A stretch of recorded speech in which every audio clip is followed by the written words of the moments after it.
आरक्षण का गणित जानेंगे। मान लो किसी नौकरी में कुल सीटों की संख्या 100 है, जिसमें से एससी कैटेगरी के लिए 15% सीट आरक्षित है। पूरे भारत में इनकी जातियों की संख्या लगभग 1200 है। एसटी कैटेगरी के लिए 7.5%, इनकी जातियों की कुल संख्या लगभग 700 है।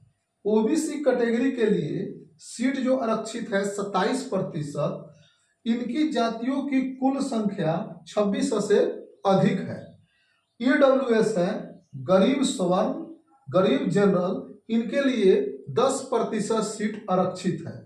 अगर टोटल आरक्षित सीटों को अगर जोड़ दिया जाए तो 59.5% कुल सीटों की संख्या होगा।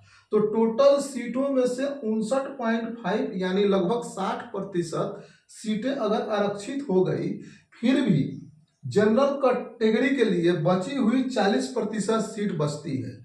40% सीट में किसी कारणवश से मान लिए कि एससी एसटी ओबीसी द्वारा 10% ले लिया गया।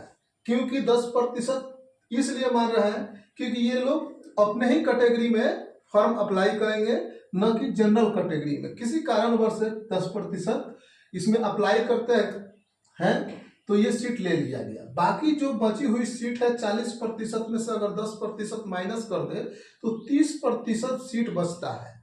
30% सीट यह और ईडब्ल्यूएस वाला 10%, यानी टोटल 40.5% सीट ये एक खास बिरादरी, खास जाति के लोग ले रहे हैं। फिर भी ये लोग आरक्षण का विरोध कर रहे हैं। किसी कारणवश से ये आरक्षण समाप्त हो जाता है तो ये जो सीट 40% ये लोग ले रहे हैं, यह 70 से 80% सीट लेना शुरू कर देंगे।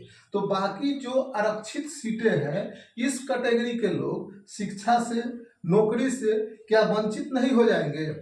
क्या इनके साथ शोषण, अत्याचार और भेदभाव जैसी चीज नहीं होगी? भेदभाव जैसी चीज होगी। अगर प्रतिक्रिया कमेंट बॉक्स में लिख कर दें और वीडियो को ज्यादा से ज्यादा शेयर करें।